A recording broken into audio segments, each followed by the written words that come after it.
What's up, guys? So this video, what we're going to do is we're going to do something a little different. We're not going to deal with The Secret, the book. We're going to do the 13th Casque. That was a tribute puzzle from John Jude Palencar's son, Kit. If you guys know, he came out with the tribute puzzle and he buried a casque somewhere out there and he's calling it the 13th Casque.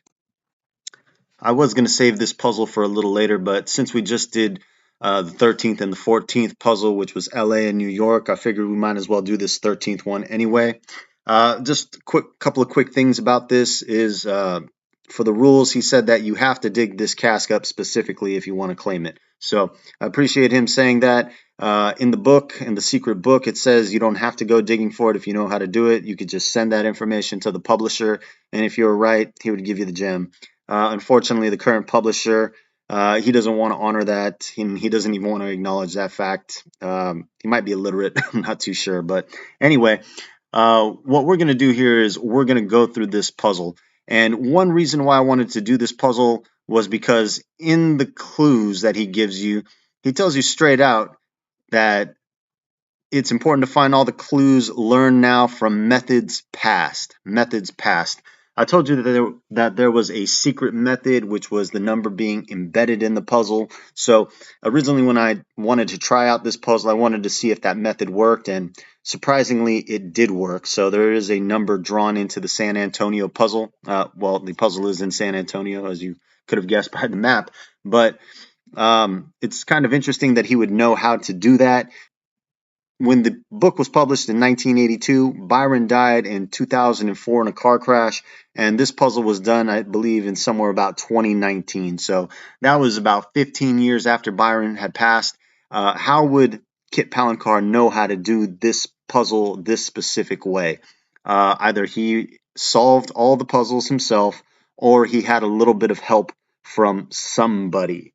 And obviously, that somebody would be his dad, John Jude Palencar. And in one of the Expedition Unknown videos, he says straight out he wouldn't tell anybody because he wanted to be loyal. Well, if he did tell his son how to do it, I mean, that would explain how his son knows how to do it. Or maybe there's another reason. But as the case is that the method is present in this puzzle, I see this one as fair game. The only thing different about this one is, though, he says straight out you have to go dig it out. So I'm not going to go to San Antonio to dig it out. If you guys are in the area or you want to try digging it, go for it. I'm just going to show you how this puzzle is done. So let's jump right in and see what we can find.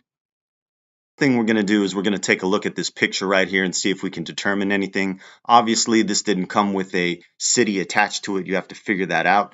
But if you look at this building in the background, I think the most probable thing would be that you would associate this with the Alamo.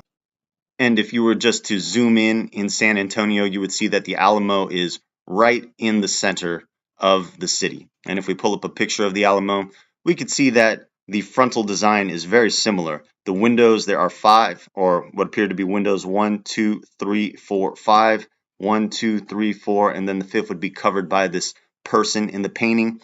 There's no door, but you could see that the arch on top is very similar. It goes up and then it has a crest at the top and then it goes down. So while it may not have columns on the side, the outside visuals are very close to the Alamo. There appears to be some kind of a column, or it could be a chess piece. It looks like a king or a queen, but if you look on both sides, you could see what appears to be 2 faces looking at each other also. So we can assume that this right here is the Alamo. And since we're talking about the Alamo here, I wanted to bring up a film, and it was called The Alamo. And this movie was made in 1960. It starred John Wayne as Davy Crockett and Richard Widmark as Jim Bowie, who are a couple of people that we've spoken about earlier. John Wayne, obviously, he made a lot of good movies. He was mentioned in The Secret Book, somewhere in the 14th Puzzle, and this is another movie he did. Something that's very interesting about this particular film, though, is that John Wayne spent 15 years trying to get this movie made. Originally, he had something done in 1945, but he had a battle with his picture studio, Republic Pictures, and they eventually made his movie into another movie called The Last Command. And then John Wayne had to form his own production company, and he enlisted the help of United Artists, and he even invested $1.5 million of his own money to make the film, taking out second mortgages on his house and using his vehicles as collateral to obtain loans. So it's very interesting that he felt so strongly about making this movie that he would invest his own money into it. But we'll make a connection a little later, but I just wanted to point this stuff out to you guys first. So now we'll jump into the first clue. Your way has a twin. So if we were to zoom in on the Alamo, we can look on the north end of it, and you can see that the street name is East Houston Street. We know that in Houston there was a Casque buried in Herman Park, so we can assume that San Antonio puzzle having a twin would be Houston. Next, it says, a man of adventure stands at the beginning and the end. So if we were to zoom in, they have something called the Cavalry Courtyard right here.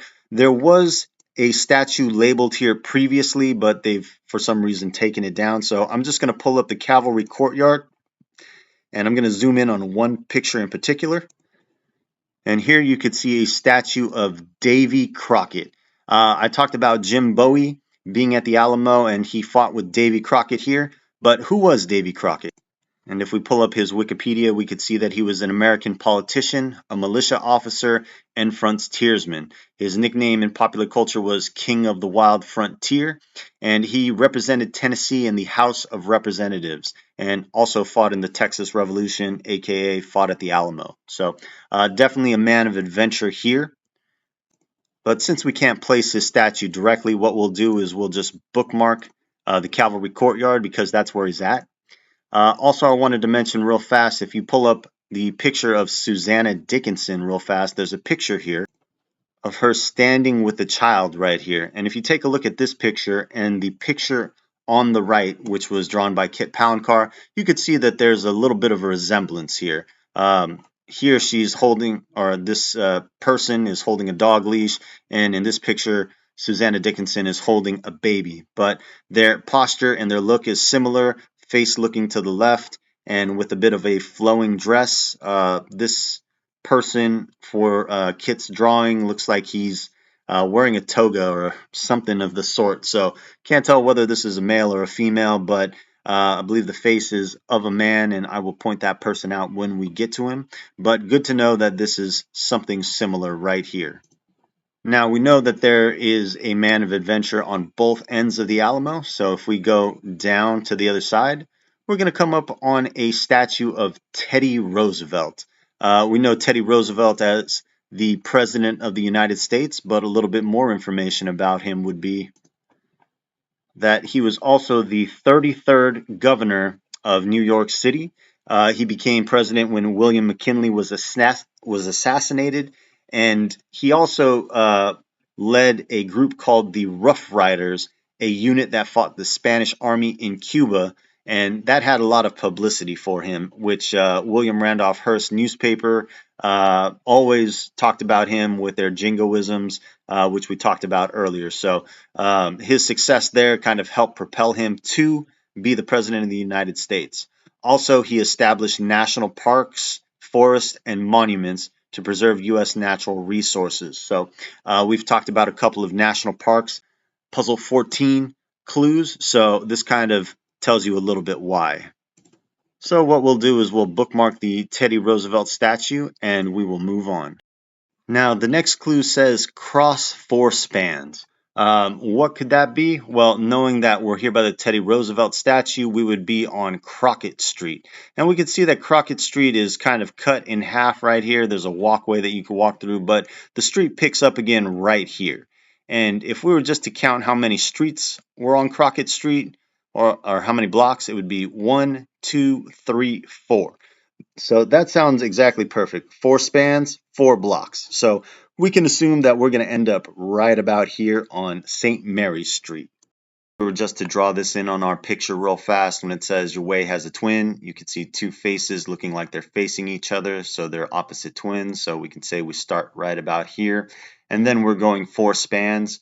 You can count the wall 1, the window 2, the other wall 3, and then it's separated by this black shadow, and then the next would be 4 right here, and you'd be coming to a stop. So this would be right about here.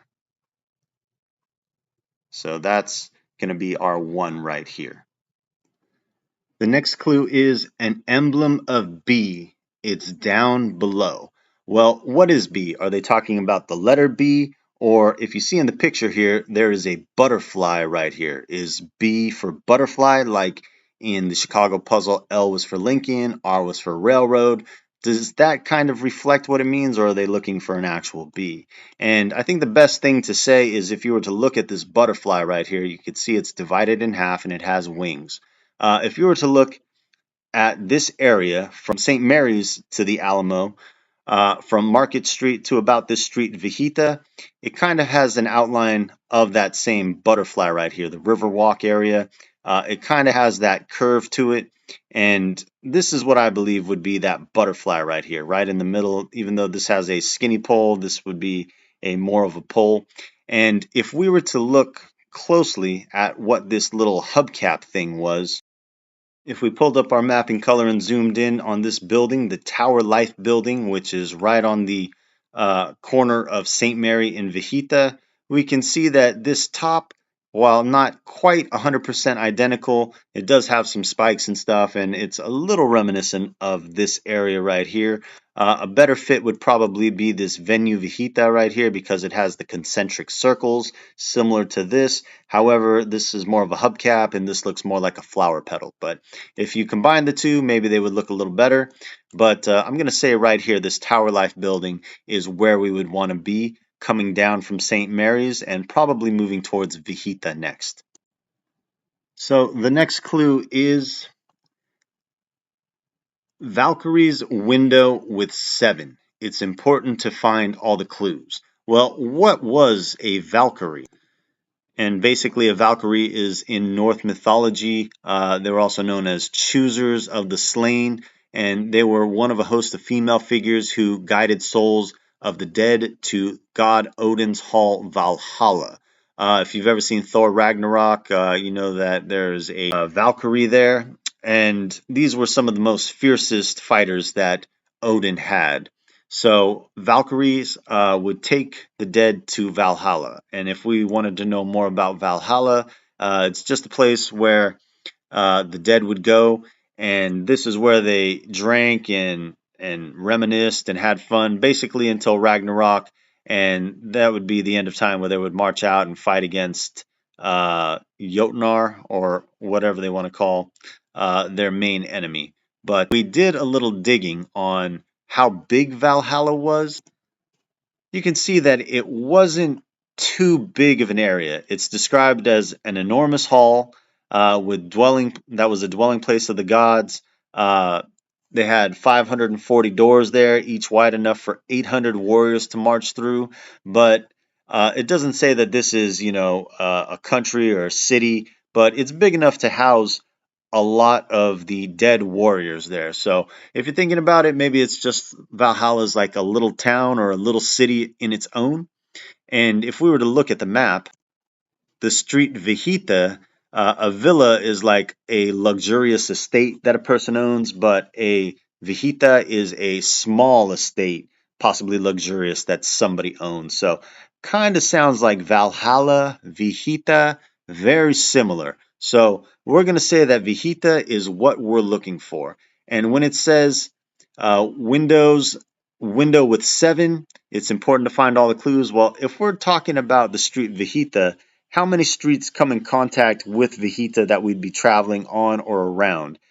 Coming down St. Mary's is 1, Viejita 2, up Navarro, over the Riverwalk, down Presa is 5, along Viejita 6, and up to Market 7. So we have 7 cases of moving around what would be the butterfly slash bee or whatever you want to call it. But that would take us basically right over here, back to Market Street.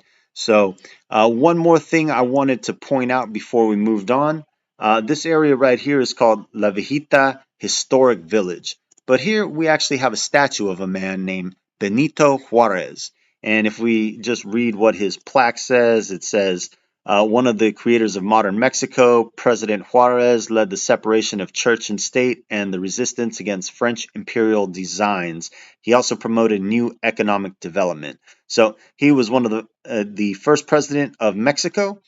And if you take a look at his face right here, something you're going to notice is his face is very similar to this male female person right here. So I'm going to say that the face of this character being drawn in the picture is that of Benito Juarez. So it sounds like we are moving in the right direction from left to right. And if we wanted to just color in our map or our picture, we could say that we would be coming down St. Mary's around the building and around here through here and going around where Juarez is. So it looks like we got something that looks like a 3 coming around here. So we got a 1 and a 3. And he's saying that this is the 13th cask. So this should be the 13th, or it should have a number 13 in there. So we'll bookmark this and we will move on. So next it says it's important to find all the clues learned now from methods past.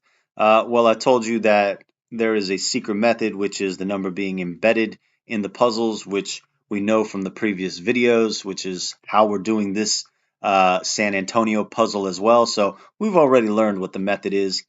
The next clue is 1 cask, 2 circles, 3 dragon of the sea. So if we know that we've come down Viejita all the way to Alamo and we're going north, we got to try and find something that matches this. So we're going to turn on our satellite image just so we can have a clearer view.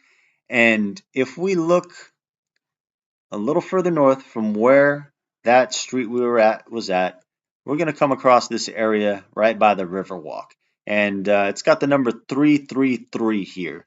There is some significance to that number, which kind of led me here, but we'll talk about that a little later. But you can see here, we don't need to worry about the 1 cask because it's just telling us where it is. There's 2 circles, 3. If we look here, here's 1 circle here, the bigger circle. Then inside there appears to be another circle where there's a bit of a staircase. And if we were to put boots on the ground right over here, we can see that there's actually a circle right here in the middle. Here's a little bit of a clearer image of that, but we can see that there's a circle right in the middle. So when it says 2 circles 3, well, we have 2 circles encircling a third. So this sounds pretty good right here. We found a circle right in the middle of 2 other circles. So that sounds very good. And Dragon of the Sea, I would just say that probably this outline right here, here's a sea right here. This would most likely be a dragon right here. Also, it's funny to note that they mention a dragon. We've been talking about dragons a little bit in some of the other puzzles. Puff the tragic dragon, or dragon the tragic puff. And there was also a dragon in the San Francisco puzzle. So kind of interesting there. But assuming if we are talking about this area right here, the next clue is in marsh, hillside, and valley deep. Viva fair folk and their treasure keep. Well, we know on the other side of this little alcove right here is the San Antonio Riverwalk, and this would kind of look like it's on a hillside because this is lower than the actual level, so this is probably going down. And Valley of the Deep. Well, this could be our Valley of the Deep right here. And looking at this picture right here, we could see that this general outline kind of looks like this alcove right here. You got 2 walls sticking out on each side, and then there's some depth in here, kind of similar to this. So if this is the Riverwalk streetcar station, I believe that this is where the treasure is buried. There's a small alcove, and if you want to dig, I would say probably under the dog. Everybody loves their dog. I love my dog, and he's probably guarding the treasure. If not, he is the treasure in a sense. But I would say somewhere in this area right here. Everything kind of matches up well. The picture matches up with this little alcove right here, and we've identified most of these things right here. I would say that this right here is the alcove. So if we went to our other picture, we can draw that we would pass or go up the street and then kind of be in this alcove area right here. And if we turn this to the side, this would be a 1 and a 3. What we'll do is pull up our map in Paint and we'll see if we can connect the dots. So starting here on Houston Street, we would be looking for the Davy Crockett statue. We would go down to the Teddy Roosevelt statue, and then we would go down Crockett Street all the way down to where it ends on St. Mary's Street. Next, we would go down to Market Street, down to Vejita Street, up and around, passing the Benito Juarez statue, and coming up and around. And right about here is where the Casque should be buried. So if we turn this to the side, it would look like a 1 and a 3. Of course, it's kind of an ugly 3, but that's a 3. 1, 3, and then in our other picture, we would have a 1, 3 as well. Just real quickly, I want to clarify something. I know I made this 3 without really going over one of the clues, which was 1 Casque, 2 circles, 3. I had to think about this one for a minute because you don't really see anything encircling, 2 or 3 circles encircling anything. But coming back to the point that I believe that Kit Palencar knows how to do the puzzles, I did find something very interesting that I want to show you guys before moving on. And that is that this area right here, the 2 circles 3, I had to look at this for a minute because it was a little tough to see, but then I realized kind of what he was trying to do here when he says 2 circles 3. We know that in Milwaukee there is a 2, and the 2 is kind of an elongated 2, which kind of looks like this. And we know that in Cleveland there's a 3, and it kind of looks something like this. Goes out, down, and then it comes up and then over. So you have a 3 here and a 2 here. So the 2 is going around the 3 with the 3 in the center. Whether you want to say it's perfectly matched or whatnot, this would be a 3 right here, and then this would be the 2. I believe that he actually incorporated this in as a sort of homage to his father, who is from Cleveland. He lives in the Cleveland area, so of course he would want to put something saying, "Thanks, Dad." So adding this 3 right here and then having the 2 around it, instead of putting any kind of circles and circling each other, that would seem to make the most sense to me. And obviously, if he knows how to make the 3, and if he knows that the 2 is an elongated 2, obviously he knows a little bit more about the puzzle than most people would. How would he do that? Well, I'll let you guys figure that out. But just wanted to bring that up first and foremost before we stopped. So when we were making our 3, we would just basically go around this 3 area and it would come up around, and then this would be the alcove right here where you would be digging. So again, if you guys want to go digging for this Casque in San Antonio, go for it. I'm not going to be going anytime soon. That's why I'm sharing it with you guys. I believe that there's a pink gemstone called a Toramine, and there's also $2,000 worth of silver, which will be awarded to the Casque finder. So hope you guys enjoyed this video. We're going to be doing another secret puzzle next. We'll be doing 2 more. I won't tell you which ones exactly, but you'll just have to tune in and find out. So thanks a lot, guys. Talk to you next time.